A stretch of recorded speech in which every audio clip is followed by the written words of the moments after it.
So now we're joined by Phil and David of Sea City Music in Portslade. You're the music promoters with a difference. Welcome, guys. Now, on your site it says, we'll run the show, allowing the musician to focus on their craft. Tell me exactly why is that different from any other promoter in Brighton? I think the main difference is it's one of complete honesty in the fact that we see many bands and we see great bands and they're very good at what they do, which is basically making music. But we see a lot of bands that do a lot of stuff that they're not very good at. And quite frankly, musos are an unorganised mess. So what they need really is they need someone like Dave, for example, who's a bit of a geek and he likes doing all the boring stuff. Like my days. To basically put a bit of structure in, which sounds very boring, but the bottom line is when you've got great bands and they're playing in a pub to sort of like 10 people, it's heartbreaking. You know, these bands should be playing in pubs to sort of 100 or 200 people, and they can do that. And the way they can do that is get organised and spend their time basically making their music even better. So that's where we come in, that's where geeks like Dave come in, basically. Right. That's probably the stressful part of being a musician is probably thinking, I need to organise a gig, or I need to sort out payment, or things like the things surrounding trying to get yourself out there, rather than just playing the music. And with us as well, I'm in a couple of bands, not to the sort of levels that you see some of these bands, but you know, we just love music, simple as that. You know, and you can't beat going to a pub or a club and actually hearing the live experience. And unfortunately, what's happening now is that it's dying a bit. You know, you go into lots of places now and like the DJ takes over at 11 o'clock whilst the live band's been scuttled off down the streets, you know. And what we want to try and do is we want to try and bring the whole live experience back, because there's nothing better than being in an audience and, you know, you're just feeling the whole vibe, you know. You can't buy that. And unfortunately, it is dying out a bit, so it's up to us, or people like us, to actually push it and bring it back, really. Well, to be brutally honest, I mean, we're very new to this, and some would say that we don't actually know what we're doing, and they wouldn't necessarily be wrong either, because, you know, there's certain rules, I believe, in the music industry that you do things in a certain way, and it's always been recognised as that way. And what we're going to try and do is we're going to try and take a bit more of a risk, because what you find is that promoters these days, that they're not willing to take a risk on a bigger venue. You know, they're not willing to put a band in a venue that might hold 200 or 300.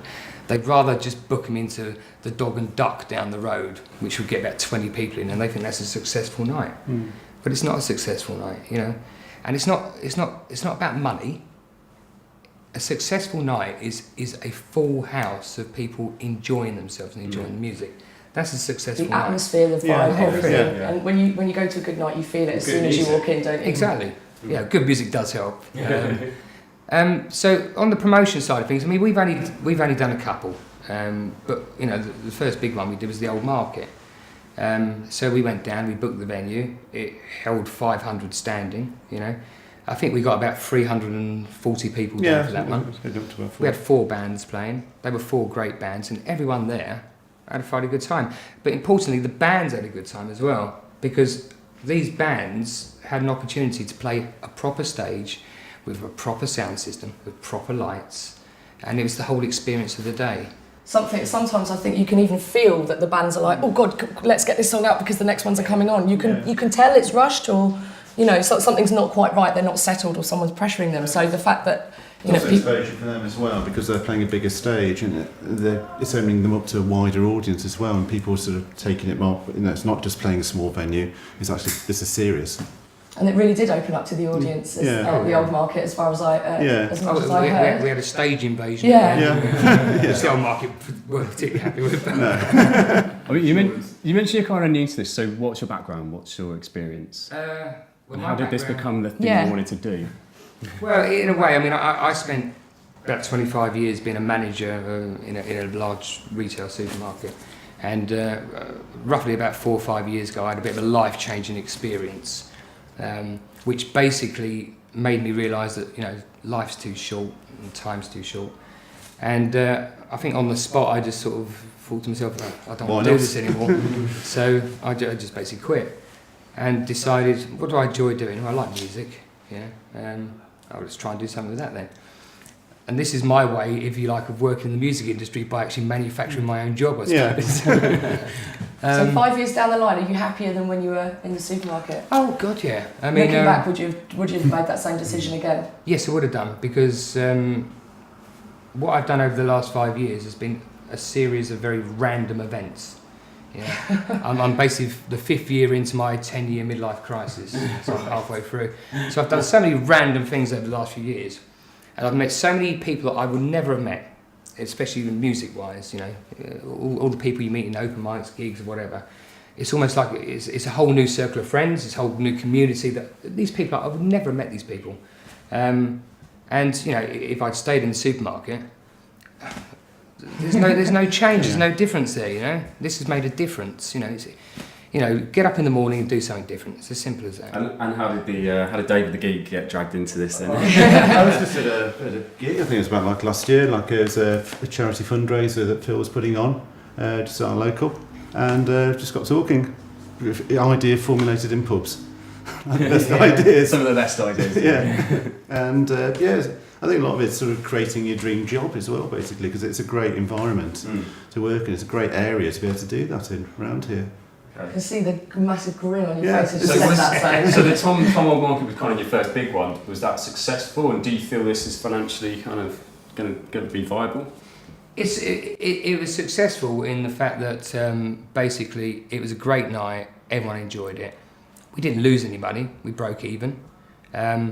As regards if you're saying about if it's going to be financially viable in a few years' time, maybe, maybe not. Don't know.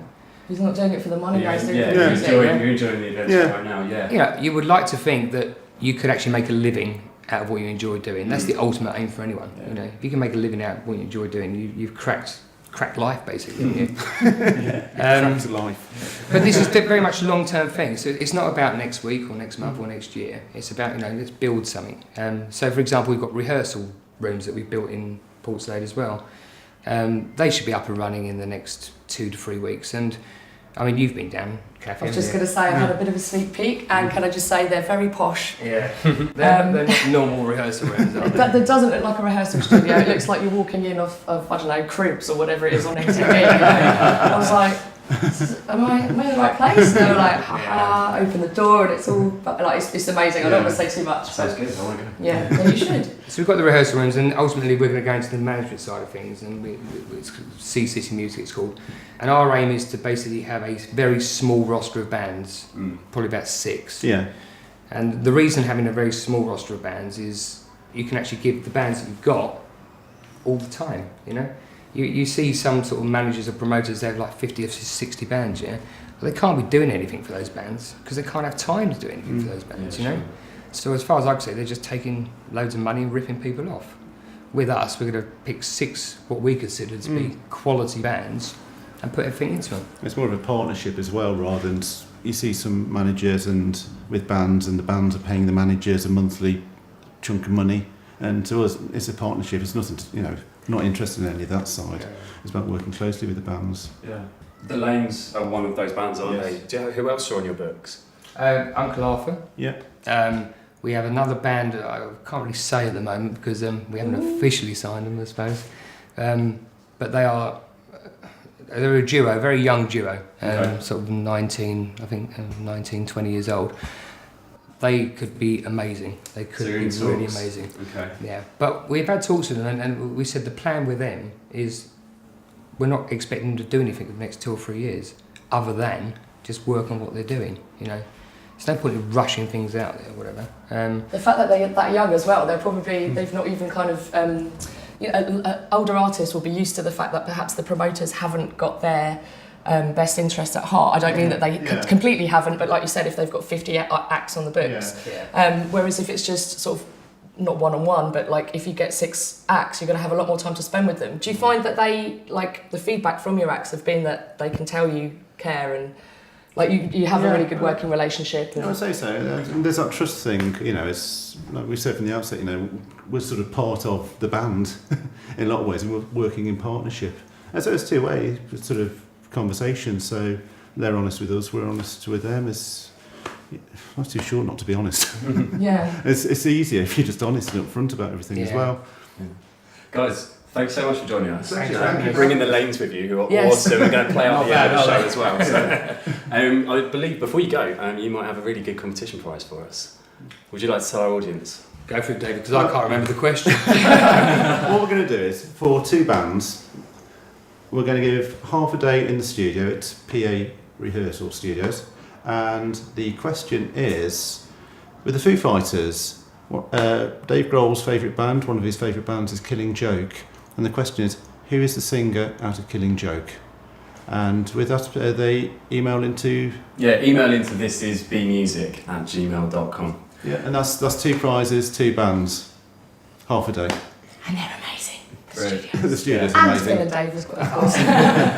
Anyway, thank you so much today. My pleasure, thank you very much. Cheers. Thank you. Thanks a lot.